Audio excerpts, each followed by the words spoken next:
Good evening, councillors. Good evening, members of the public. Before we commence the meeting, can I just draw your attention to the fire regulations? They are on the screen behind me.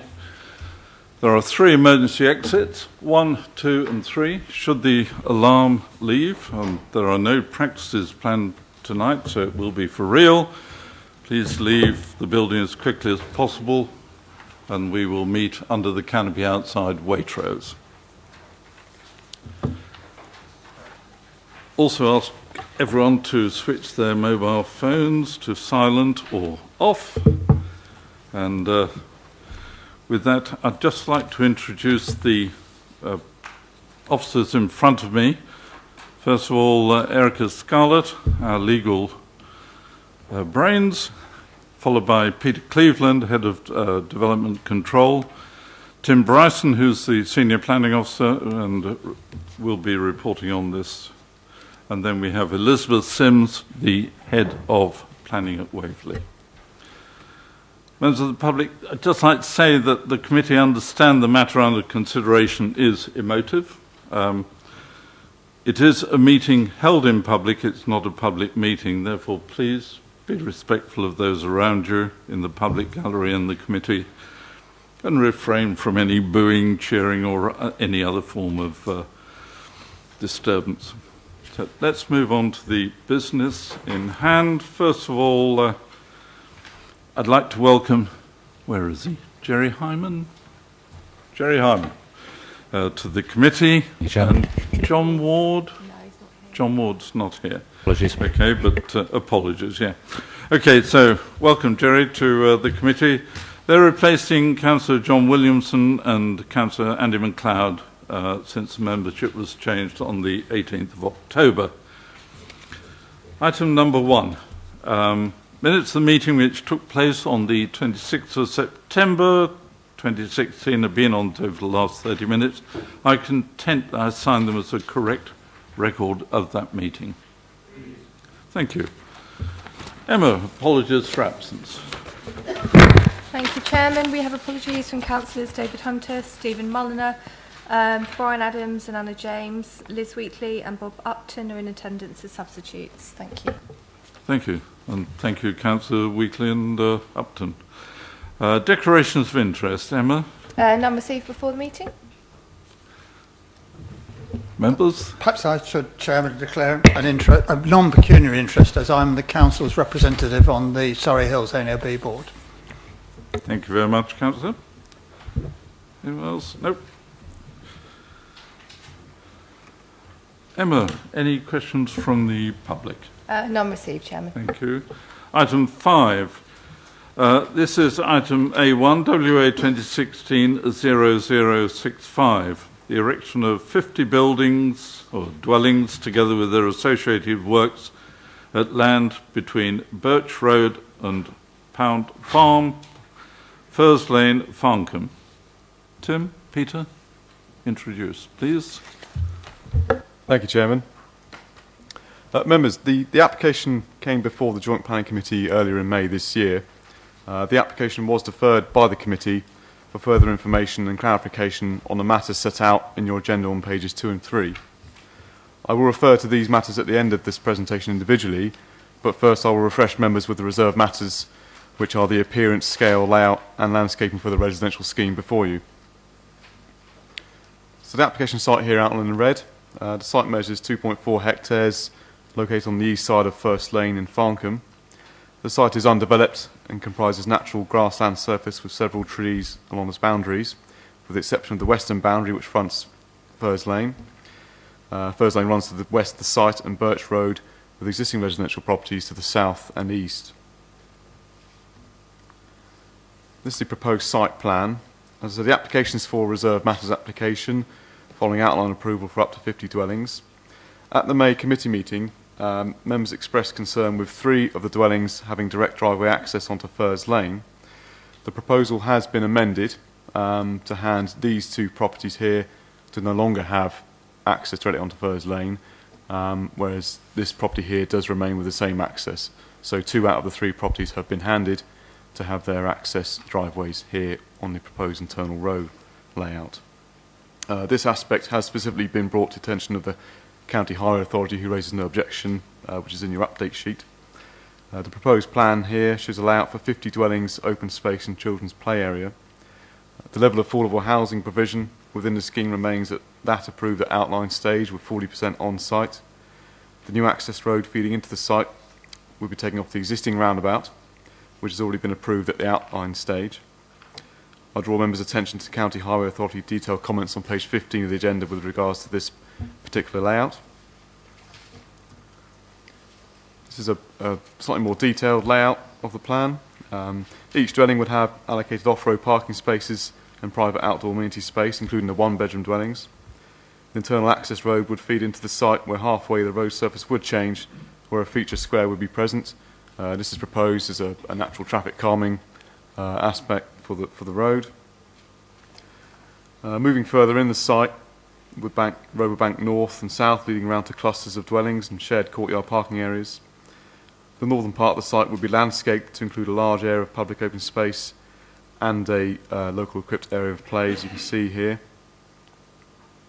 Additional tree planting is proposed throughout the site, as well as a mixture of boundary treatments to the residential plots.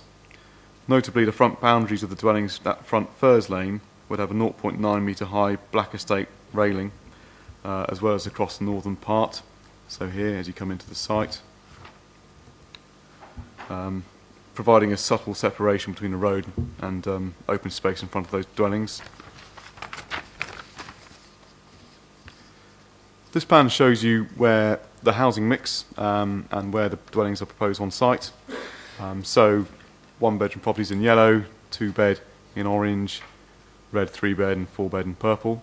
Just really gives you an idea of the distribution within the site. This shows the position of the affordable housing proposed. In red is affordable rented, and in blue is shared ownership. The parking provision within the site will be in excess of the council's adopted guidelines.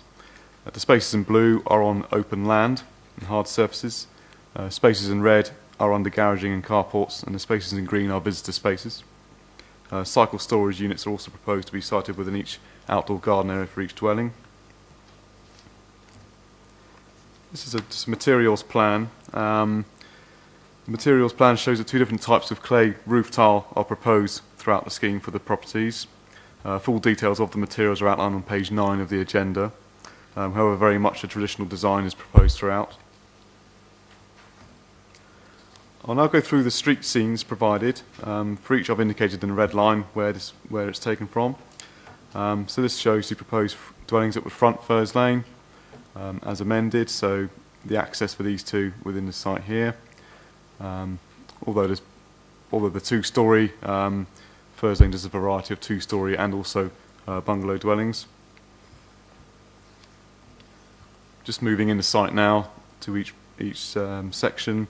As you can see here, the front elevations of the properties there. As you can see, a very mixture of design proposed. Moving further down again, just showing you the variety of traditional form. On the other side of the road, there used to be a gap here under the previous scheme, but with the amendments taking the driveway off there, apologies that's not updated there, but there would be a garage filled in here, which would provide for both these 2 dwellings. Street scene 3, just moving further in again, you'll see some of the designs are repeated throughout, but spread out within the site. Street scene 4, and there, which would face north. Street scene 5 there. Some of the dwellings weren't captured in the street scene, but just for clarity, here are the ones which weren't. Plots 23 to 25 and plot 26. And also 27 and 28. I know it's been probably a while since we've been on site, members, but here's some site photographs to refresh your memory. This is the existing roundabout where the access would come here. It would feed off into the site. Really just looking north along Furs Lane, the access road running here. The boundary along here, these mature trees and the watercourse. Just view south on Furze Lane, you'll see here some bungalows here, but also some two-storey dwellings here. Again, just a view further north, taking slightly further down. Really just to give you an idea of the dwellings within the surrounding area. Again, this is Birch Road, just to the south of the site. And view east within the site, you can see undeveloped. On the eastern boundary here, some of these trees will remain and also pruned, taken up.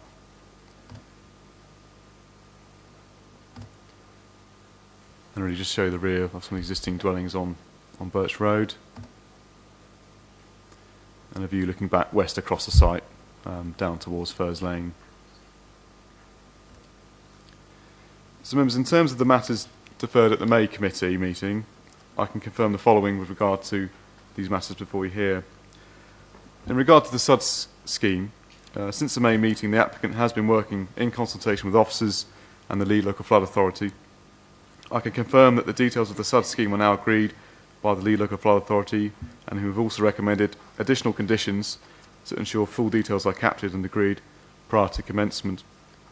The SUDS scheme design has been based on soil samples taken from the site to help determine which best method for drainage across the site.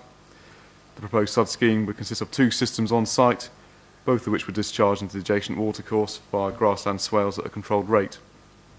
Further, the applicants have sought to address third-party concerns with an amendment to the drainage layout to move a water storage tank further away from the watercourse. In terms of management of the SUDS, the applicants have confirmed that this would be undertaken by a management company. Full details of this have not been provided at this stage. However, a draft maintenance schedule has been submitted to officers, which indicates that all private areas for individual dwellings will remain the responsibility of those homeowners, and that all the communal areas would be the responsibility of the management company. The applicants have also confirmed that they are in ownership of the watercourse that runs on the north boundary, and that it would be cleared prior to the installation of any SUDS scheme. The applicants have also worked in consultation with the Environment Agency with regards to flood risk and the requirements of Condition 12 of the outline approval. They have confirmed that the increase in built footprint on site has been mitigated for, including climate change allowance. Conditions 4 to 7 on the outline approval deals with contamination, which is recommended by the Council's Contamination Officer. These conditions have not been discharged and are subject to ongoing investigations. The Contamination Officer outlines that the chemical found on site is commonly found within back gardens within existing residential properties, and that the concentrations of this are not unusual. They agree with the report findings to excavate topsoil from a particular point on the site where a high concentration of the chemical was found. They further outline that Southern Testing, who have undertaken the contamination and gas investigations on the site, is a well-established and reputable firm. We've also outlined that further land gas sampling results, as recommended in the report by Southern Testing, are still to be submitted to the Council for approval under the discharge of conditions 4 to 7. As outlined earlier, the layout has been amended to ensure that 2 out of 3 dwellings that front Furze Lane would not have driveway access onto Furze Lane directly. The applicants noted the request at the previous meeting for members to increase the provision of 1-bed market homes on the site. However, they have not sought to amend this with their reasoning outlined on page 27. Officers consider that the applicants have sought to address the concerns members raised for deferral at the previous committee meeting, and that, although not a technical requirement for the reserve matters application, a number of the technical matters required via conditions have been addressed and provided. So members, moving to the determining issues for the reserve matters application, I'll draw attention to the matters of judgment on the right hand side, which is the landscaping appearance, layout and scale. The site is undeveloped and forms part of a natural landscape in the area. The principle of development has already been established. In considering all reserve matters, the resultant visual impact remains a planning judgment to make on the scheme. Overall, officers are satisfied with the design and layout that would provide a good quality development to the local area. Impact on residential amenity, when considering all the matters of judgment there, this remains a consideration on the reserve matters application. Officers are satisfied with the layout is respectful to surrounding residential properties. Officers are sought to impose conditions where appropriate to help mitigate neighbouring amenity. The above matters are judgment and therefore for members this evening. So I'd like to turn your attention, members, to the update sheet now.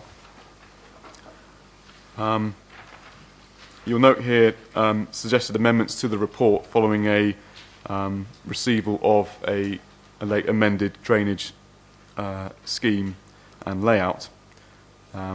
Therefore, recommendations here in the description to be amended, and also that table there to be amended, so that should be within put into the report. We have sought to consult the Lead Local Authority on this amended drainage layout, and you'll see their response below, and also the County Highways Authority's response on the moving of the 2 driveways from Furs Lane round to the internal road network. I do have one further update, verbal update. Following a review of the SUDS draft SUDS maintenance schedule submitted by the applicants, officers note the likely maintenance responsibilities for the future residents with drainage on their own property. With that in mind, to ensure drainage scheme is appropriately maintained, officers recommend the addition of Classes A, which is home extensions, and Class F, which is laying of hard surfacing, to be included within Condition 9 within the agenda. So this will ensure that rear gardens of new properties remain as grass natural surface. So overall, Chairman, officers recommend that recommendation A is for the matters to be agreed, and recommendation B remains for Condition 12 to be details for Condition 12 to be agreed. Thank you. Tim, I wonder before we move to public speaking, if you could show the drainage layout as per the diagram that we saw earlier on. I've actually put the detailed drainage layout here in anticipation it may come up in questions. So I do actually have a hard copy here if anyone wants it to be passed around, but this is the drainage layout as proposed and reviewed by the Lead Local Flood Authority. Essentially two SUD systems are proposed within the site, both of which would disperse water to the watercourse here and here. You have swales proposed to take the water directly to the watercourse. The actual surfacing of the roads would now be permeable, where water would drain from there directly to the watercourse and discharge at a controlled rate. Each dwelling would also have water butts, where water would initially be caught by them from the roof of the dwellings and the garages. But that's there, Chairman, as well, if needed. Thank you. Thank you very much, Tim. I think that was most useful. So we're now into the area of public speaking. The procedure has been explained, so first of all turn to Mr. Alvarez to speak. You have 4 minutes, sir, from the time you commence.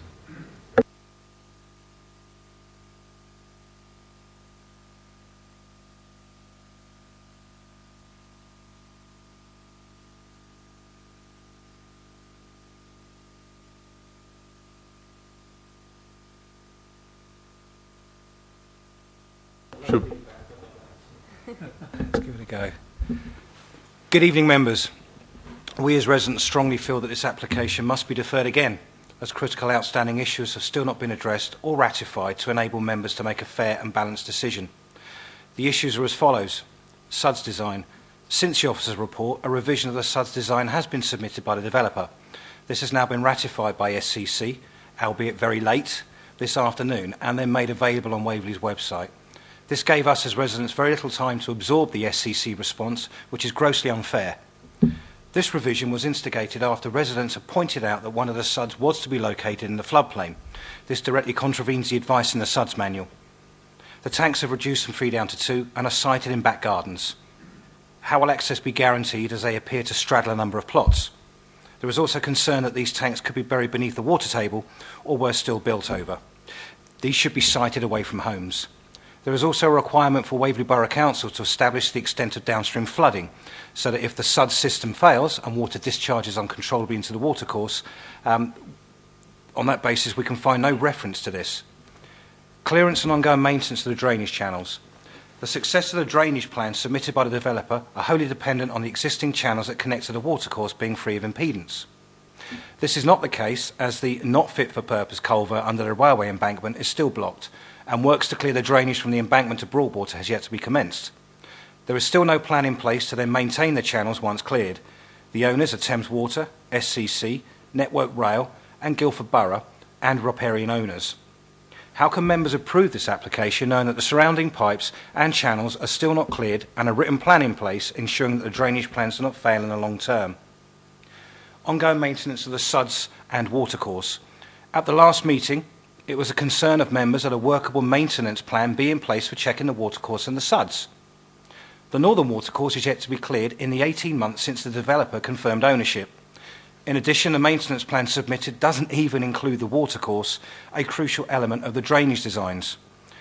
This agreement is not enforceable by law and leaves us as residents extremely exposed and concerned that we have no leverage in enforcing the ongoing maintenance of the SUDs, leading to potential disrepair and the design failing with catastrophic results. This means our homes are reliant on third parties. How can members approve this application as there is so much confusion and lack of detail about accountability in the long term for SUDs maintenance? The exceedance test. The LLFA have requested that the exceedance test be made a condition before building commences.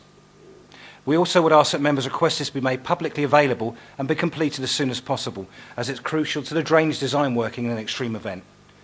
Contamination. In May, members wanted to satisfy themselves surrounding the issue of contamination on site.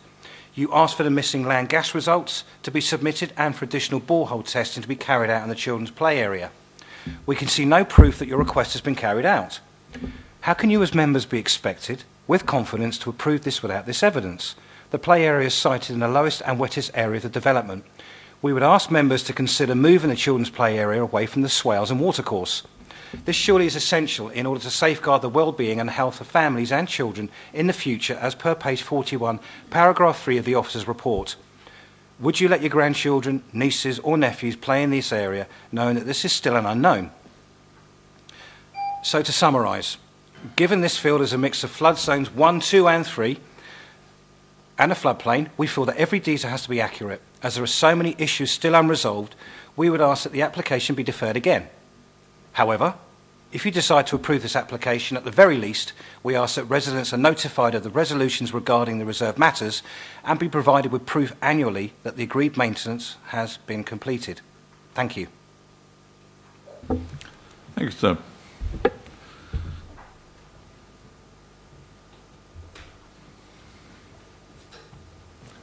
Now I'll ask Richard Mendes, who's a supporter of the scheme, to come forward.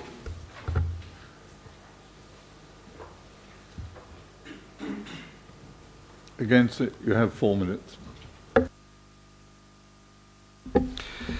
Good evening, members. My name is Richard Mendes. I'm the agent for Crowthers Homes Limited. Members, the scheme before you for consideration this evening is a reserved matters application for the erection of 50 residential dwellings, together with associated works, pursuant to Outline WA/2014/1330. Those matters reserved to this stage are appearance, landscape, layout, and scale. Crowthers Homes and his design department is extremely proud of the scheme that has been put forward and has worked extremely hard with officers of the Borough and County Council to achieve an appropriate design solution for the site. Crowthers is committed to work with the local community in the areas within which it develops. To this end, the scheme has evolved, taking in consideration comments made at the outline application as well as in the pre-application discussions. As a result, the scheme presented to you this evening has no statutory consultation objections. Following the 25th May Joint Committee, further revisions has been made to address the technical queries raised by members and local residents. Driveways for plots 1 and 2 have been repositioned to gain access off the internal road. The access proposal obtained an approval under Section 27A from Highways Authority. Crowdes has worked closely with the environmental agency to produce an appropriate solution for the site that satisfies the requirement. As a result, the environmental agency has confirmed that they were happy with the information provided, as it clearly demonstrates that the proposed floodplain compensation scheme will adequately mitigate for the loss of the floodplain storage caused by build footprint, and they have recommended Condition 12 from the outline permission to be discharged. Crowdes has also worked closely with Surrey County Council as the lead local flood authority on this planning application. Pre-commencement conditions were imposed at the outline stage, which deal with the drainage and flood risk matters. Details has been submitted to discharge those conditions separately at the Surrey, and Surrey County Council has confirmed they are satisfied with information with the submission. Further discussions were held with the councillor, local members and case officers to respond to their queries. Consequently, a new revision to the drainage scheme has been made to address these concerns. The proposal incorporates 40% of on-site affordable housing in a mix and tenure as per the signed Section 106 agreement. In conclusion, the application before members for determination this evening comprised an appropriate design solution for the site, situated in a sustainable location. Further work has been completed to address the comments from the previous planning committee and accepted by the relevant consultees. The scheme makes best use of the site, and the applicant therefore respectfully requests that members accept the officer recommendation and resolve to grant reserved matters approval. Thank you for your time this evening. Thank you. Thank you very much. Members, before I open it up to you, just make a point. I think the officers have been very diligent in the way they've been working with third parties. Even this afternoon, you know, an email at, I think it was 14:19 came in, got a response. It's very difficult for us all to assimilate all the information at that late stage, but as I'm sure you realise, the officers have been working hard with third parties on this application. Members, all down to you. Councillor Wheatley. Thank you, Mr. Chairman. I am the member for Binscombe Ward, in which this application is located, and I'm substituting for my colleague, Councillor Hunter, who lives opposite the site and therefore has a pecuniary interest in this application. I would like to stress to residents, how much time and effort has gone into pre-committee discussions to try to make the future drainage situation just as effective as possible. For that, we have to thank all officers, not only from Waverley, but also from Surrey County Council, personnel from CRUDES, and particularly my colleague, Councillor Nick Williams. It was also immensely useful to be able to walk around the ditches and culverts with Waverley's officer, Lawrence, who took excellent photos which highlighted the runoff problems. We are grateful to Surrey County Council for expediting the SUDS report, hopefully resulting in the relocation of the tanks to higher ground, thus ensuring maximum efficiency. We have been told that Network Rail will only begin to clear the culvert under the railway once the areas either side of it have been cleared. We understand that work has already started on this, and it is the engineer's hope that once full clearance has been achieved, then the bogginess at the lower end of the field should be reduced, to the great benefit of our residents at the bottom of Birch Road. There are still concerns regarding the size of the pipe under the railway embankment. It is smaller than the culvert and might well need replacing with a larger pipe to prevent or reduce backup of water in heavy weather. But no doubt our engineers will be working on this in the future with Network Rail. We are grateful to CRUDES for having heeded our anxieties about a couple of houses fronting onto the roundabout facing the Northbourne estate. We understand these are to be turned around and approached from the development zone driveway, thus improving road safety. However, one house is still likely to be opening out onto Furs Lane near the bus stop.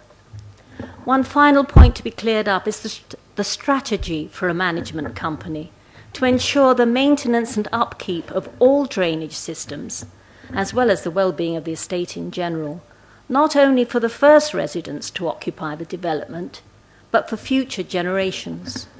Mr. Chairman, a great deal of work has been going on. I look forward to hearing from colleagues to learn whether they think we are in a better position to be able to accept the officer's recommendation for permission for this application to be granted. Thank you very much. Thank you, Councillor. Councillor Williams. Thank you, Chairman. I am in a position to make an application for deferment, which I'd be happy to do so, as I think that is certainly the main point which the residents have put over this evening. I would have a seconder. If you'd like me just to mention the matters briefly, or would you prefer me to deal with the matters in... We'd like to know why you want a deferment, please, Councillor Williams. Thank you, Mr. Chairman. I'm the first one to admit there has been a considerable amount of work done with officers. I personally have attended 6 different meetings, and I think I probably have done quite enough on the background. The position this evening is that although we had meetings with the officers and residents on Thursday of last week, amendments have been made since that date, and it is quite difficult to understand how the SUDS arrangements are going to work when you have part of it under the control of a management company and part of it privately. I certainly welcome the fact that Tim mentioned a further amendment regarding the gardens and stopping any home extensions or matters of that nature. That would help.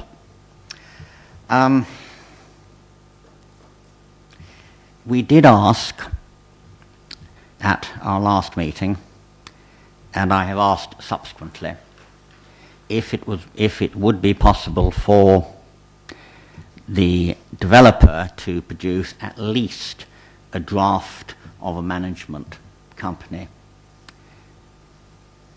This, I think, is the main concern of the residents, that until they see that and understand that, it is very difficult for them to consider that they have sufficient safeguard. We all know there's floods. You have had numerous photographs of the floods. These have been recently sent to you by Mr. and Mrs. Bridges. And I think, in all fairness to the residents, we should have a short adjournment. Certainly, if this was in a court of law and I was making an application to adjourn, I would make the point that however hard we have all worked on this, the paperwork has not reached anybody in adequate time to properly consider. Sir, that is all I wish to make. And I would say that any possible adjournment, deferment, would be of a short nature. Thank you. I turn first of all, if I may, to in-house lawyer Erica. Thank you, Chair. Just wanted to point out to members just a reminder of the statutory deadline to determine this application. Just keep that in mind rather than go for immediate deferment. There are other ways of dealing with the drainage systems. We have got a legal agreement in place that provides for management of various parts of the development, the open space, public space, footways and communal parking. So there is there is, we can actually vary the legal agreement if members are so minded to include the sods as part of the management land, which would have to be managed in perpetuity. The developers would need to submit a management plan to the local authority 2 months before commencement of development that will set out how they plan to manage the systems going forward. So officers would then look at that management plan, and perhaps members as well, just to see whether the management is in place to repair, to maintain ongoing for the future of the development. So that's an option that members may want to consider. It's quite easy doing a deed of variation. It's a straightforward procedure, so that's one option for members. Thank you, Chair. Erica Scarlett, thank you. Councillor Williams, do you have a seconder? I do, Mr. Chairman, but having heard what our legal advisor has to say, and of having a very brief word with Liz Wheatley, the ward member, I would say that, subject to anything I hear later, that a legal agreement as set out would be acceptable. Thank you very much indeed. Members, we can continue then. Councillor Coburn. And I'm so pleased Erica said what she said, because I think many of us are sitting here sort of agreeing with Nick, but realising we also need to get a move on with this application. There's only so many deferrals, really, that's fair to anybody.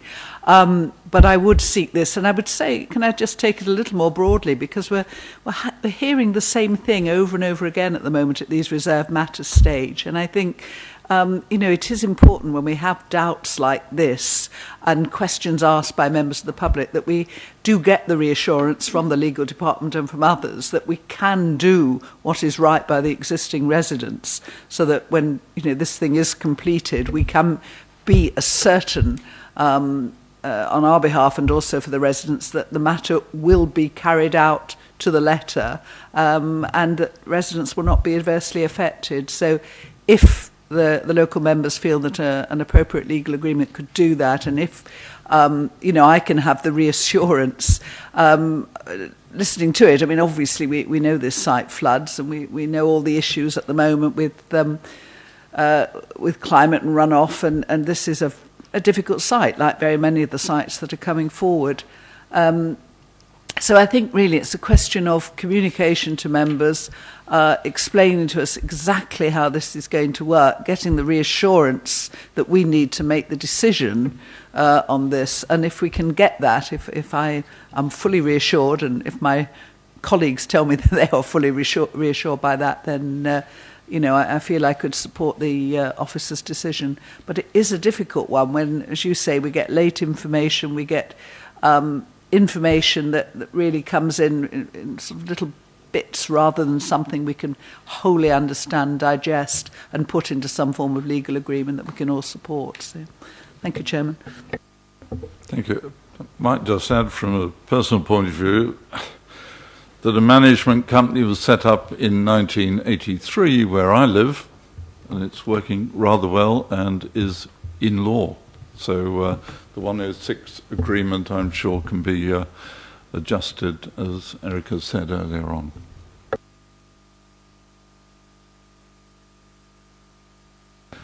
Councillor Upton. Thank you, Chairman. Having attended the first site meeting on this particular development, I was very struck by the lack of maintenance of that watercourse, and it seems the whole plot is going to be controlled by that feature. My major concern is not the immediate wordings of any agreement we draw up now, but is policing to make sure that it's ensured in the future that this is carried out. Having attended other sites with flooding and seen the lack of maintenance and excuses why management companies weren't able to provide, or there wasn't one appointed because they went broke or whatever the situation was, it would seem that we must have some kind of assurance that that watercourse is going to be maintained in a fit and orderly petition for future use, not just for this immediate consideration that we're considering this evening. Thank you, Chairman. Thank you. Erica, do you want to come in at that point? Thank you, Chair. Yes, that can all be incorporated into the legal agreement. What we'd normally ask developers to do is to set up the management company, but also ensure that the transfers to the individual buyers, that actually have covenants in them to say that they have to contribute towards the service charges to maintain these common areas or watercourses, etc. What I would recommend is that we ask the developers, or include a covenant that says that the developers would be required to provide maintenance records if the local authority requires it. So it will be up for the LPA to ask for the records as and when they need them. We could ask for the service charge for them to have a reserve fund that would fund perhaps the receiving watercourses, etc., and to any sort of major repairs to the SUD system that's needed. We could ask them to have a reserve fund to cover that, and again provide copies of the accounts if the local authority asks for it. So that's possible. Thanks, Chair. Thank you, Chair. It's just the policing that worries me. Thank you. I hope the law takes that one into account. Councillor Ban. Thank you, Chairman. Just 2 points. I mean, clearly I welcome the concept of a legal agreement and it's in the embedment in that, the management plan. One thing I would be concerned to see is that the management company has intervention rights, because I could see that if we have some tardy homeowners who don't actually maintain their drainage systems, then it's important that the management company is able to intervene and take action on behalf of the residents as a whole. So I'm sure that could be incorporated. My other point is a totally different point. And a relatively minor one. On the top of page 31, there's reference to the last sentence in the paragraph on the top of page 31. It says the condition is therefore recommended securing a tree planting plan. Now, those words do not reappear in any of the conditions. Now, I appreciate that landscaping could be inferred to include a tree planting plan, but I, for one, would prefer to see condition 18, which refers to landscaping, just to make reference to landscaping, including a tree planting plan. That's condition 18 on page 53. In the first sentence, I think it would be quite easy just to slip after detailed landscaping scheme, including a tree planting plan is included.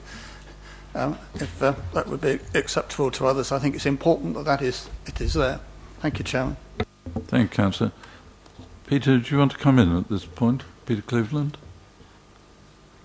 Yes, thank you, Chairman. I think Erica's picked up on most of the points. In terms of the concern around the management company, Councillor Band just raised there in regards to if there's issues with other residents not buying into it or failing to pay. The detail that would be agreed in terms of the management company would include provisions for how that would be dealt with, and there's appropriate legal route to take that individual or those residents that are not complying with by the management company to secure it through that method. There is a sort of point to pick up on in terms of the recommendation, but that may be a point to pick up on once members have had made their comments on the application. So I'll hold on that for that, Chairman. Thank you. Thank you very much. Councillor Hess. Thank you, Mr. Chairman. To follow on, and indeed to... oh, sorry, did you... Red. Oh, right. To follow on from Councillor Band's comments and to amplify what he said, clearly something has been submitted regarding a tree planting plan. As I note from the Area of Outstanding Natural Beauty officer's comment, that whatever he has seen does not meet his expectation of what would constitute an effective boundary specifically to the north. So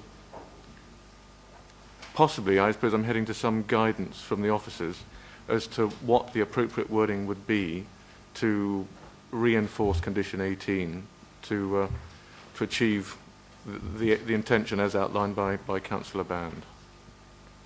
Thank you. Peter?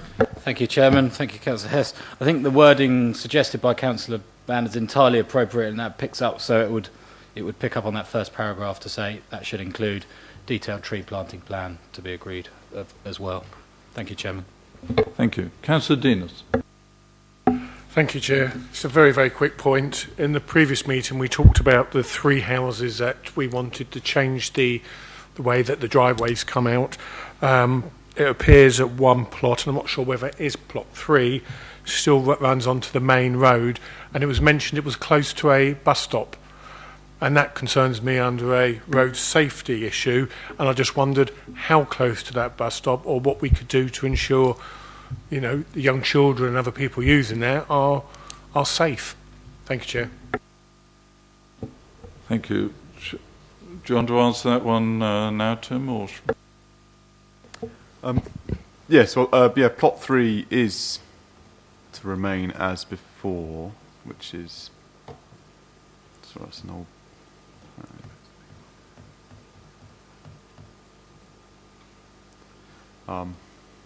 Yes, this one here.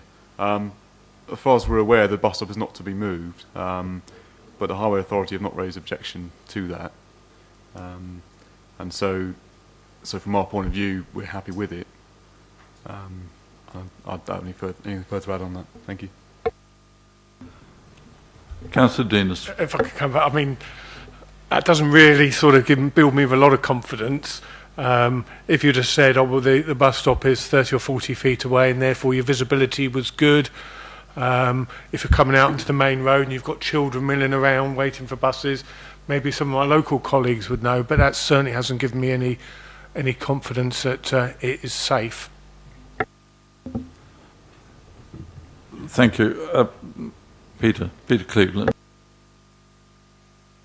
Thank you, Chairman. Yeah, so just to pick up on that, so the County Highways Authority will have specifically looked at that access point. The bus stop is here, and I appreciate that people might be waiting on the highway, but there is a pathway, there's a grass verge, and then the bus stop there. So it's quite a width, so you're not immediately emerging onto the highway. What I'd also add is, you can't quite sit here, but this property here also has an existing crossover there onto the highway in the exact same manner, so they sit side by side. From that point, there's a reasonable amount of traffic along that road, but it's not a high-speed road. You're just emerging off a roundabout as well, so vehicles, majority of the time, will be going at a lower speed. But what I would add is the frequency of bus service is not limited, but it's not sort of every 10 minutes or anything. I think it's an hourly service or just over on that basis along there. So you will you potentially have a conflict, but that's a single residential dwelling with a single access point, so you're not going to get that continuous. If you get that conflict, it might be for a matter of however long the bus takes to pick up and drop someone off, which is a matter of minutes, which either way it's not going to cause a long-term stoppage on the highway. And if that is there, just as that property has, I'm sure it's going to be a very rare occasion, they will either have to wait to access and egress the driveway.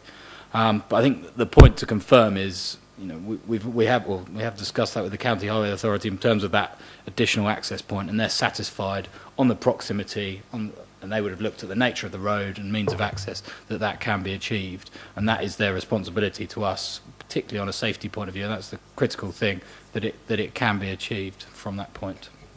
Thank you, Chairman. Thank you. Just make an observation, while two blacks don't make a white.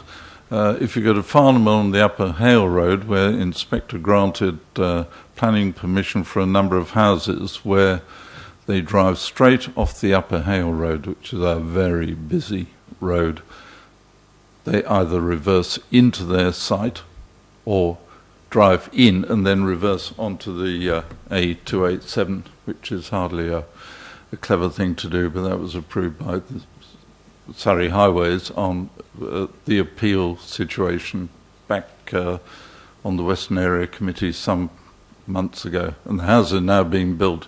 Don't like it, but here we've moved two, and the developers move those around, and there's one remaining. As I say, two blacks don't make a white. Councillor Gray. Thank you, Mr. Chairman. Can I pick up the point that our legal advisor made earlier, that we could include a reserve? It would be, I think, particularly appropriate in this case if actually that management company started off with a reserve from the builder, especially in relationship to the to all the issues on the site. I don't know whether that's possible, but it would be a good gesture from the part of the residents. And also, we talked about reporting. It said reporting if the council basically asked for it. Could there not be some obligation put into the structure of the management company to make sure that it reported to all residents on site on an annual basis? I would think they have to, but I'll ask Erica. Certainly in my association, that's what happens. Erica? Thank you, Chair. Yes, I'll start with the point of the management company, because that's all the residents that live on that development will have a share in that company. So they'll get yearly accounts and they'll be served with the yearly service charge bill, effectively telling them how much they need to contribute or what's their proportion to contribute towards the maintenance. And as regards the reserve fund, I mean, I don't know if there's a legal basis at this point to ask the developers to have a pot reserved, but they'll be responsible anyway to manage that system until the residents theoretically take over through the management company, or it gets adopted at some point, which it probably won't because it's a private development. But I would say that once the properties are sold, the actual transfers to the owners will actually state, and at that stage they may be able to negotiate a reserve or contribution to the reserve fund at the point of buying the property by the individuals. Thank you, Chair. Thank you. Councillor Stenhope. Thank you. Thank you, Chairman. The thought of the bus stop where it is right on that drive horrifies me. And I don't understand that. The little square block at the other side of the road, Peter, that's not a garage, is it? Going back. I don't see why the bus stop couldn't be moved back the other side of the road to that point there. That's not a garage, is it? There, where the arrow is. No. So why couldn't the bus stop be moved back to there then? I've got to say I've got very little faith in Surrey County Council for their wisdom at times. To have a drive with young children at a bus stop, and we hear so many cases today of people backing over children. Only recently the football manager run over his wife. Her coat got caught in the wheel, and it happens so easily. And being someone who's, as you know, Chairman, involved in heavy transport, that's a recipe for disaster. And in my opinion, one child, one person, one accident is too many. So I think that should be changed. Thank you. Thank you for that. Just remind us all that the current application seeks the reserve matters, appearance, landscaping, layout and scale for approval. We have talked about trees and landscaping. We've talked about SUDs a great deal. So, anyone else? Councillor Wheatley. Thank you, Chairman, for letting me come back.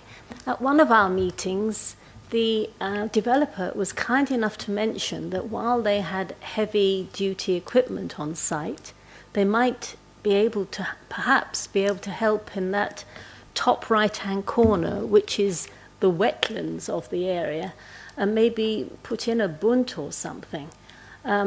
If that were possible, I think that would help our existing residents enormously, because they live with the horror of sandbags most times when it rains. Thank you. Thank you. Peter? Thank you, Chairman. In terms of, and thank you, Councillor Whitley, in terms of that point there, that was sort of part of their sort of ongoing and work with the improvement elsewhere. So it falls outside of the site. It's not essential. Sorry, it's not essential for this application. It's, as you say, it's a matter of goodwill to try and negotiate and discuss with them to assist other issues downstream. It's not a point that we can insist on through the application, but what we do need to keep on top of and work with the developer when they're doing their works to require on their application. If they can assist along those lines, we will encourage them to do so. But because they've demonstrated what they've done is appropriate to deal with that, I think from the application point, that's sufficient. But we will take that point away and leave the developers here as well. And we'll add the informative to this application to remind them of that point and anyone taking it forward. So hopefully that is of assistance. Thank you, Chairman. Thank you very much indeed for that. Our officers have explained that the drive, the main roadway, is going to be permeable. I sort of understood that the private driveways were likewise going to be permeable. Have I misunderstood that?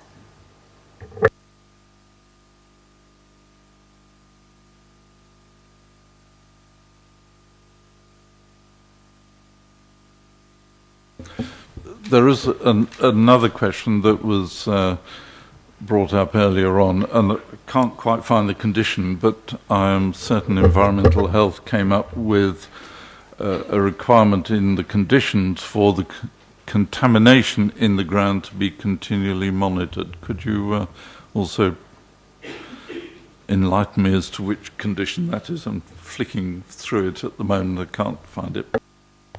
Thank you, Chairman. I'll pick up on that first point. The contamination and land assessment conditions were on the outline approval.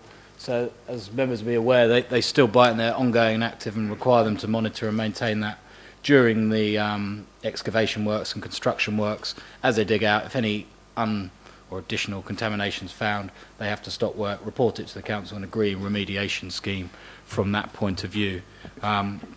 So that's picked up there, and they still bite. They're ongoing. First part's discharged, but they need to continue doing so.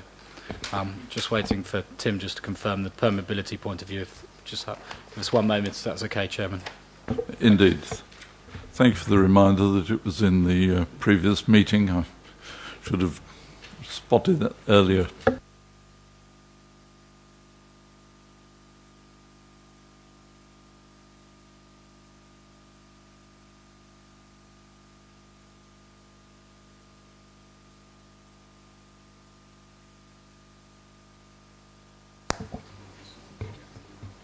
Chairman, we've picked up the point. Sorry to make you jump. That they're not permeable in terms of the actual drainage. The driveways, but they would drain onto the highway, which is a permeable surface, and then that collects, feeds into the appropriate systems to discharge at the controlled rate. Thank you. Chairman.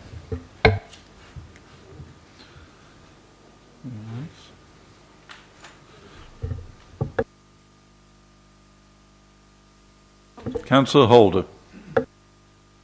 Thank you, Chairman. I'm slightly confused as to how this management plan is going to work. If it is comprised of all the owners of all the properties, are they asked to provide an annual maintenance payment? And if so, is it designed on the size of the properties, and how much would it be? And is the developer absolved of any payment towards any flooding problems that may arise? Erica? Thank you, Chair. Yes, so the management agreement, basically each owner, when they buy the property, they have to then become part of the management company. So they're covenanting with the sellers, the developers, that once they take over that property, they will contribute a certain amount of money per year towards the maintenance of the sods, the open spaces, etc. Now, that's usually worked out based on the size of the property. So each occupant or each dwelling would have a proportion that they would pay. When that person comes to sell, that goes along with, it binds the property. So then the person who they sell to would then take over their share in the management company, and it carries on forever, effectively. So that's what would happen. But the developers would then work out what it would cost to maintain that system and divide that cost between all the dwellings. So that's how it would work. Thank you, Chair. Thank you. As I said earlier, I'm part of a management company where I live. And the young lady sitting here is also part of a management company and in law required to pay. And if you don't pay, the easy answer is a small claims court, I'm afraid, or sometimes not quite so small. Elizabeth Sims. And Chairman, just to add to that, just to remind members, over the last 3 or 4 years, you have permitted a number of schemes in this chamber, similar greenfield schemes. They have all, I think without exception, been subject to the setting up of management companies to operate the communal spaces on a very similar basis. So this isn't obviously the first time that you've been asked to agree certain things subject to the management company carrying it out. Just to remind you and give you confidence that the Council has previously agreed to this mechanism, and it's been a very successful one. Thank you, Chairman. Thank you. Councillor Upton. Thank you, Chair. So can we just recap that with this management charge, those new occupants will not only improve the site for their own use, it will be improving for the existing use of other residents in that area. And it would be their responsibility anyway to maintain it. Indeed. Councillor Hyman?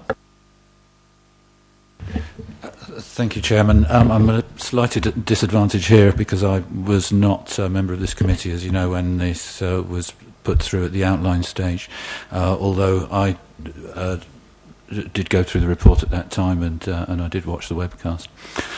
I'd like to pick up, if I may, I'm slightly confused here, I'd like to pick up, if I may, on the comments of the public speakers. I'm not entirely sure that they've been addressed fully, or at least if they have, I didn't understand that they had. So, firstly, they raised the matter of the SUDS design, which has been revised. Could you possibly please, or could an officer run through with me where and what the SUDs that are provided are? Because I have very little faith in SUDs from experience. But I'd like to see what they are and where they are now, the new proposal. And I've got other things to ask, but if you could run through that first. Carry on, Tim. Thank you, Chairman. Yes, so the system is such as two systems are proposed. The first one, which covers this area here, basically the access roads within the site are all to be permeable. Essentially, they'd act like large holding tanks across the site.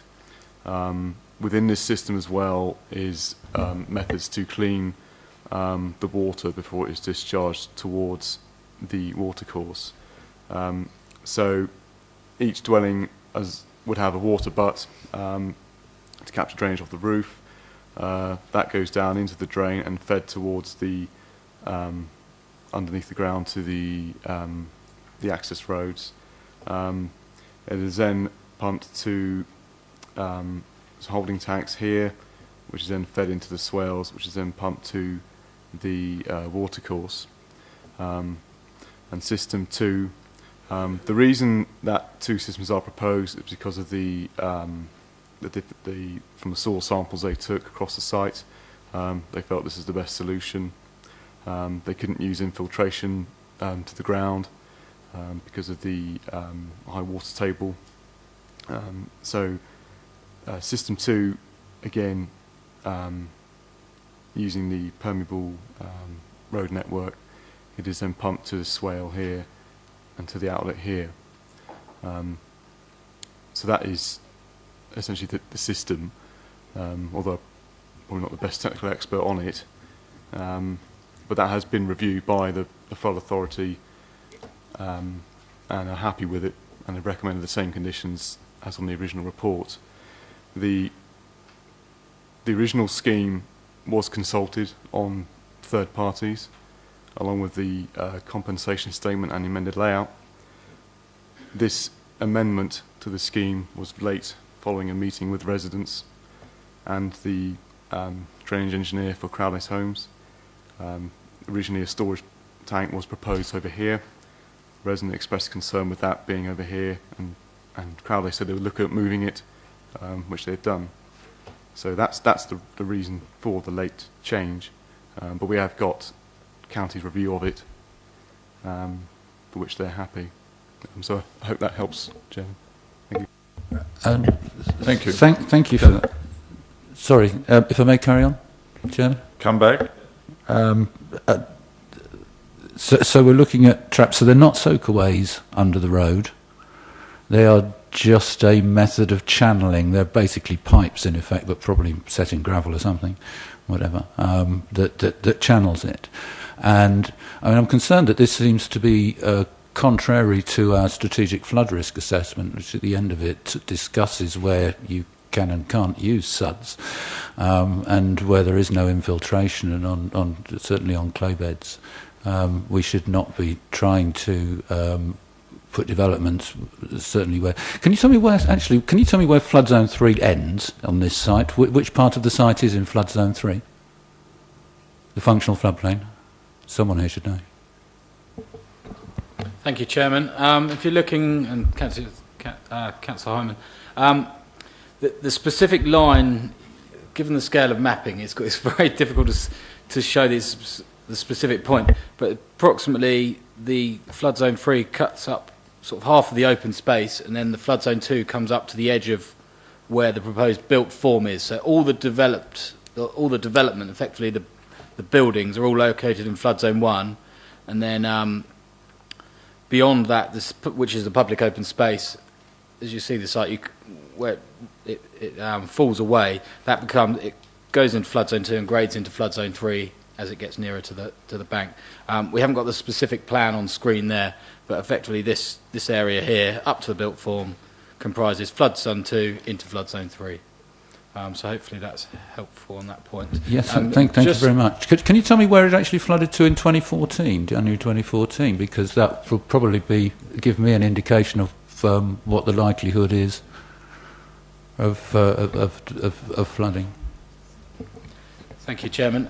Well, we have a photograph of that, which I believe has been shared with the members. I haven't seen any photos, I'm afraid. Sorry, it's on the application file. Apologies, we haven't got it again on screen. We haven't got it specifically mapped on here, but it shows it cutting off this sort of bottom corner into here. Sorry, I'm slightly moving with the mouse. But it's not plotted specifically on that map. But of course, what the Environment Agency have done when considering it, obviously take account of the worst case scenario for a flood, and that, was clearly the case on the basis of that. So that has been taken account of. But I can't show you specifically where on that plan it came to. I'm just concerned because I know one of the members of the public said that this has been changed because the supposedly sustainable urban drainage system was located within the floodplain, and I'm not entirely sure that it still isn't, from what I've been told. The swales, I mean, are we going to have swales in there which are actually below the flood level anyway? And they would all be above the flood level, would they? I think the Chairman answered the first point, but in terms of the actual attenuation basins and sort of the below ground storage, these are these grey points here. Obviously the road, as Tim suggested, acts as a slowing down point and a sort of, filterage towards the swales, but from the flood risk, or sorry, the flood area, flood zone, sorry, apologies, get the right word out, these basins have now been moved out of that area, so that complies with that, so they're within the garden areas. And in terms of the SUDs, this is a SUD system. The hierarchy of a SUD system is, firstly, you should look to go to ground, infiltration. If that's not achievable, you then follow through the hierarchy. If you can discharge to a watercourse at either at the same rate or a reduced rate, which is what you're getting with this proposed design coming forward, that is the second option. Third option is to discharge to a public sewer, but you go through the hierarchy and you tick off each one. Start with the first case scenario. Sorry, apologies. Just explaining that. Thank you. Thank you, Chairman. Absolutely. Councillor Hyman, between questions and answers, can you switch the mic off? Then the system will work properly. Thank you. Yes. Go back to Councillor Forestky. Thank you, Chairman.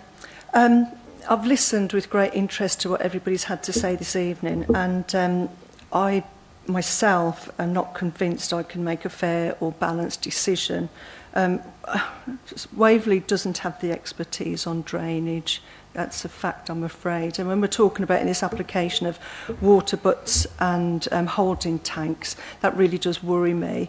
And if we look at condition 20, one of the statements are, should any changes be made to the drainage system or SUDs after permission is granted, I would like to see that we are thinking of these things ahead of schedule, not retrospectively. But I take some comfort that many of the conditions are looking at the SUDs and trying to secure and make sure that everything in terms of sewerage and drainage is in situ before this development can go ahead. And can I just have, and forgive my ignorance on this, but can I just have confirmation that some of these conditions are considered as Grampian conditions? Thank you, Chairman.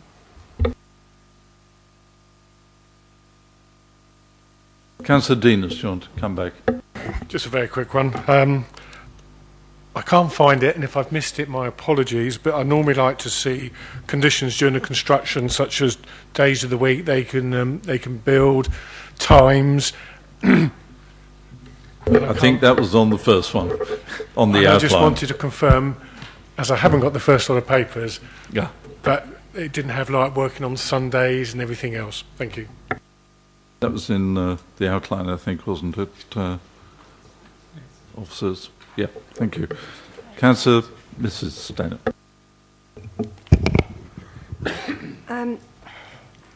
I noticed that Shalford Parish Council do object to this because of the volume of the discharge water, and they are concerned that the storage capacity should be increased significantly to comply with Clause 20, which is what my colleague has just brought up.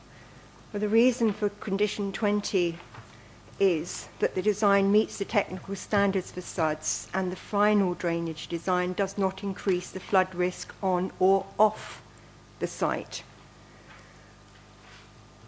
I'm hoping that the officers now can give us all a reassurance that this drainage layout will actually cope with flooding on and off the site. I know we're only concerned with what is actually there, but the residents obviously are off the site and they're the ones that have suffered the flooding in previous times. That's my question. Thank you. I'm not an engineer, but the lead local flood authority are the experts, and with the conditions that we're putting on, Grampian or not, which we'll find out in a moment. Peter? Thank you, Chairman. So the Grampian style condition that you're referring to was on the outline approval to require full details to be submitted. What we've got now is very much the detailed conditions which follow that up. So you've got, they're read alongside one another, so you can be confident that that's there preventing them commencing until that's agreed. But do you like just to come back on Councillor Stennett point? Is exactly right. The test is we've got to look at it doesn't increase flood risk elsewhere. Just to confirm, the condition 20 that I believe that Shalford Parish Council are referring to is actually on the outline condition, which is something members agreed. I won't read the whole condition, but the proposed drainage scheme must include full details to attenuate the flow of surface water into existing watercourse at a rate no greater than the existing field runoff rate. So you put that on to give you certainty that there wouldn't be an increase in risk, and they've complied with that in terms of the detailed drainage plan that they've put forward. And actually, in the worst case scenarios of heavy rain, you've actually got a reduction in discharge, which you'll see on the update sheet. So hopefully that answers that point. Thank you, Chairman. So you are confident then, sorry, Mr. Chairman, you are confident there that there will not be an increase in risk of flooding for people off the site? That's what you're saying? Thank you, Chairman. If I may, yes, based on the details they've put forward, the scrutiny put under and technical assessment by Lead Local Flood Authority, and the discharge rates, it wouldn't increase the runoff from the site. You can't account for other factors, but that takes into matters such as climate change, percentage requirement you have to add on as well. So on the basis of expert advice we're provided with, we can say that we're confident on that position. Thank you, Chairman. Councillor Forresky. Thank you, Chairman, for allowing me to come back. And just very quickly, that was the point I wished to raise about the Grampian condition, to give residents confidence and new members an understanding that, you know, this Grampian condition is there to protect the residents in the future, and no building will commence until these conditions are discharged fully. Thank you, Chairman. Thank you. Councillor Gray. Thank you for letting me come back, Mr. Chairman. There's a lot of conditions here. There's a lot of conditions for officers to follow up and to monitor. But in going through the first three, I note that we use the word in general. In general, in 1, 2, and 3. Would it not be better to actually go and be more positive and said has been constructed in accordance rather than in general accordance? Or constructed in general accordance in condition 2, construct in accordance? Would that not be more appropriate? Chairman, if I could answer that. If the word general is causing concern, it could be omitted, because in the end, compliance with the condition would be assessed in terms of the degree of any breach, and the expediency of enforcement would take into account the degree of breach from that. So to give you absolute clarity, I suggest you take out general and just put in accordance. I think our lawyer is happy with that too. Yeah. Thank you, Councillor Gray. Councillor Wheatley. Sorry, Mr. Chairman. Thank you so much for letting me come back. Do we have officers' confirmation, please, that the play area won't be near the swale or nearest that really bad damp area in that bottom corner, please?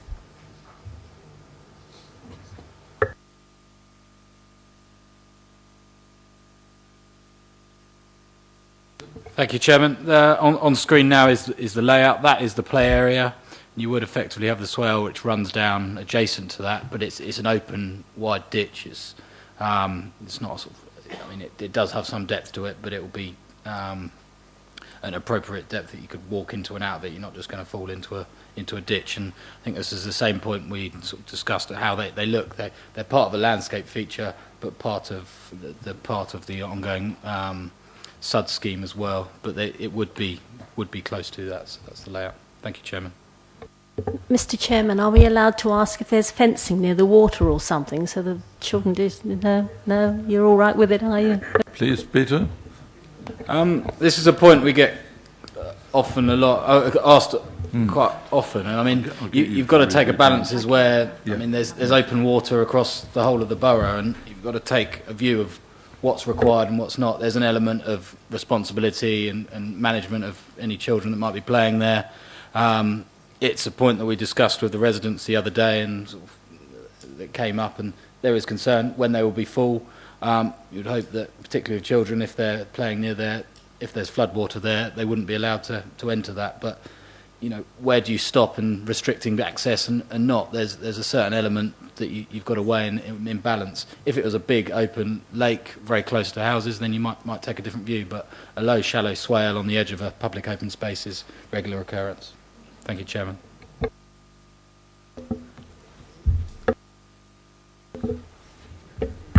Thank you, Chairman. Well, in view of all the intense, detailed and constructive argument we heard today from the officers, it's obviously they've devoted a lot of time to this, and I personally am quite impressed with their answers today and what they've put forward before us, and I'm quite happy to accept the recommendations. Thank you very much. Councillor Hyman. Thank you, Chairman. A couple of things just which I did intend to speak about before, but I'd like to mop up on. On the top of page 20 of the committee report, this is the end of the comment by Surrey Wildlife Trust. It says the applicant does not appear to have specifically addressed Surrey Wildlife Trust comments made in response to the outline application for the site, dated 4th of March. So if you could, if an officer could let me know what that refers to and whether that has been sorted out now, this presumably would be a recent comment from them. The issue of creating a sink fund or a sinking fund for in order to pay for maintenance, to ensure that maintenance would be carried out in any event. I'm slightly confused by this because I thought we started off saying that yes, we could really do with having that, we need to put that in place, and we've ended up with, well, we're not going to get that in place because that's going to be sorted out by somebody in the future and it's not down to us. So I'm not entirely sure where we stand with that, how we make sure that that fund's in place. Perhaps I've been confused by that. There was an issue raised also by the public speakers, Mr. Alvarez, I think it was, regarding contamination. And when the officers went through the report in the first place, they talked about the contaminant, but didn't mention what it was. I don't know whether anybody else here knows, but what was the level found and what's the safe level, because I know we normally capture these with conditions, but we've seen at Riverside various other applications that these things just get ignored in the end by the developers, and even when the developers, the council itself, perhaps especially when. We do have problems with that. We have also have problems with the flood compensation on that site where it hasn't been carried out, and this could happen again, I assume. And we're being asked to discharge condition 12. I've heard no debate on condition 12, whether we should be discharging that or not. So could you please clarify those. Firstly, Surrey Wildlife Trust. Secondly, what is the contaminant and what's the what sort of level of contamination has been found compared to the safe levels prescribed? Regarding discharge of condition 12, some explanation of the flood compensation so that we can be certain that it's rather unusually these days we've got discharge of conditions coming to committee. When it does, I think we ought to know what it is we're actually doing, because I know officers normally do it with information or full information in front of them. Thank you, Chairman. Peter? Thank you, Chairman. I'll pick up on the 2 points. Just on Surrey Wildlife Trust comments. Sorry, Erica, just bear with me 1 minute. I did have the page open on it.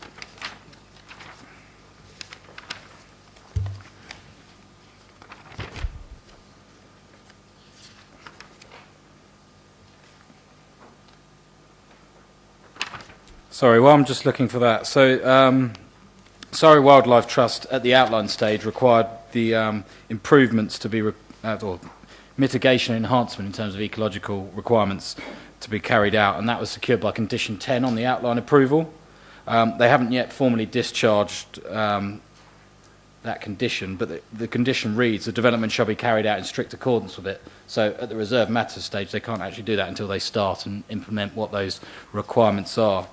In terms of condition 12, on page 18 of your agenda you'll see the response from the Environment Agency, and you're completely correct that we wouldn't usually bring a discharge of condition application in front of the committee, but it was specifically requested by the committee to bring it back, particularly on this point. And you'll see the Environment Agency's comments confirm that, you'll see in bold, we now recommend a discharge of condition 12 on the outline permission, and that includes a detailed flood compensation statement, which I haven't got the full details of what that is, what they are, but you know, the Environment Agency are satisfied that that requirement was met. In the previous JPC, we still had a question mark from the Environment Agency about what those improvements were, so we've kept it in it as a recommendation to agree that as the Environment Agency have now signed off on that condition.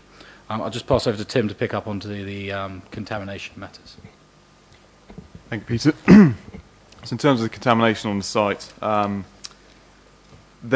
the outline application, they had done phase 1 desk study and phase 2 site investigation work. This type of contamination found is called benzo-A-pyrene.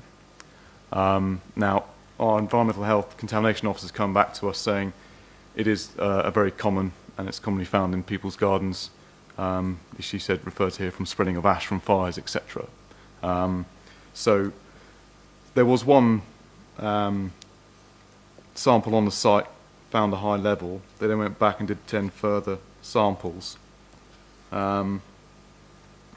where they found very little further across the site. So essentially what they recommended is the area where it was identified for that soil to be removed from the site. However, they suggested the majority of the topsoil is suitable to be reused on site. So from the contamination point of view, that's from that aspect, our environmental health officer's happy. What we're waiting for is the further gas results, which is recommended in their report, which they're going to be undertaking on site. And so the conditions on the outline permission for contamination still remain live, waiting for those details. I hope that helps. Thank you. Yes, thank you very much. That's, I assume that there's no historical, because you get the same benzoate from gas works. From, you know, we had a lot of that down at Riverside from gas works. So, 1 moment, Councillor Story. Sorry, Mr. Chairman, can I move that the motion be put? Certainly, I was just about to hit the button. Thank you. Councillor Hyman, have you finished your comment? Not quite, actually. There is one other issue, which I think is a process issue, which I think ought to be put. My understanding is that the habitats constraints apply at reserve matters, and that this development's within the 9-kilometre zone of the Weldon Heaths 1 and 2, probably, which in the draft neighbourhood plan specifies there should be an appropriate assessment. I think at the stage we're at, without the draft neighbourhood plan having been published, we need an assessment. I just wanted to simply ask whether an assessment has been provided or not. Thank you. Peter? Sorry, apologies. Thank you, Chairman. And the assessment has not been provided. Of course, Natural England as statutory consultee on that basis. Statutory nature conservation sites, they've not raised an objection. Sorry, apologies, this is on page 16 of the agenda, and they work through. But if one was required, they would have set that out in their consultation response. Thank you, Chairman.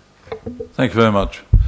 Members, any further comments or questions? Officers, do you wish to make any final comment? Thank you, Chairman. If it's helpful, I'll just come back and reiterate the revised recommendation, which picks up on the Please points. do. Okay. Thank you. So I'll amend the one that's on your update sheet, which is that subject to conditions 1 to 26, and as suggested, in addition to that, amendment to condition 18 to include a detailed tree planting plan, and informatives 1 to 12, and an additional informative 13, which picked up on the point, Councillor Wheatley, regarding off-site works and assisting neighbouring properties, that the following matters, appearance, landscaping, layout and scale, be approved, and a variation of the existing legal agreement to secure the management and maintenance of the SUD scheme on site. This is obviously tightens up what we just had as condition previously and gives greater security in delivering. So hopefully that helps you on that point. And apologies, and conditions 1, 2 and 3, Councillor Gray, thank you, to remove the reference to general.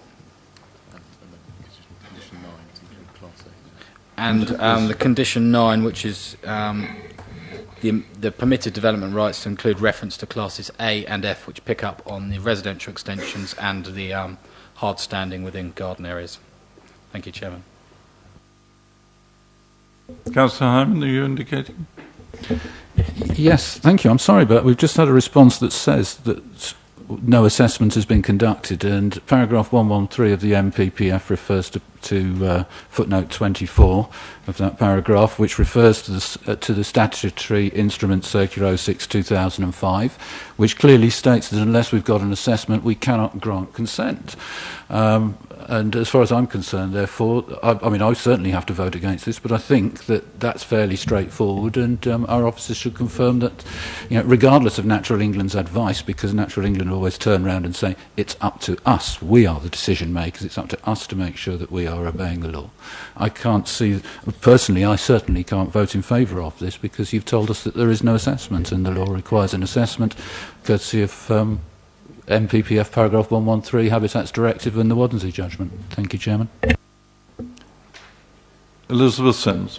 Chairman, if I could just pick that point up. Members, to give you confidence and having regard to the advice that Peter gave you earlier, indeed, it is your judgment as to whether or not an appropriate assessment is required, but an appropriate assessment is only required if you are of the view there is a likely significant environment effect on the special protection area. Having regard to the advice of Natural England, our recommendation to you would be there is no likely significant effect, and therefore an appropriate assessment is not required. Thank you, Chairman. Thank you, Elizabeth. Councillor Hyman, final time, please. We want to move on. Any reading of the draft local plan, which is going forward for the 29th of this month, for us to recommending for us to agree it, states that there is a likelihood of an in-combination effect on the heath. The fact that there's a sang over at Sturt Farm tells us that there's a likely in-combination effect, which can't be denied. It is within 9 kilometres. This is the council's policy. We seem to be saying two things at once there. It disturbs me. Thank you. Thank you. Officers?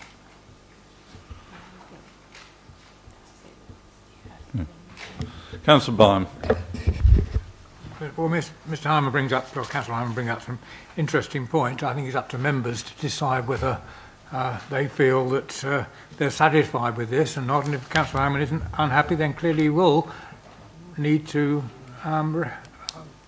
recommend refusal, or sorry, vote against the approval of this, if that's the way we're going to go. Councillor Upton. Chairman, I'd like to endorse my former statement that I'm quite happy that with the preparation work that's been conducted on this, that the correct, informative and investigations have been carried out, and unless we look at the small print, we must take certain advice that these points have been covered and will be covered in this future development. And the time we've taken over this is probably a good example of how our officers have applied themselves to this particular task. Thank you, Chairman. Well said, sir. Thank you very much. Any other comments, members, officers? Can I move then to the recommendation? Do you wish the officers to repeat it in full? No? Are you happy to vote then, please, on recommendation A, that the subject to informatives and the following matters: appearance, landscape, layout and scale, the reserved matters be approved. Those in favour, please show. 1, 2, 3, 4, 5, 6, 7, 8, 9, 10, 11, 12, 13, 14. Those against? 1. Abstentions? 1. Thank you. And recommendation B, if I can find it here. Recommendation B, that details pursuant to condition 12 in relation to flood storage compensation upon WA 2014-1330 be agreed. Those in favour of recommendation B, please show. 1, 2, 3, 4, 5, 6, 7, 8, 9, 10, 11, 12, 13, 14, 15, 16. Unanimous. Unanimous. Thank you very much indeed, members. Any legal comments, Erica? Thank you very much. That concludes our meeting.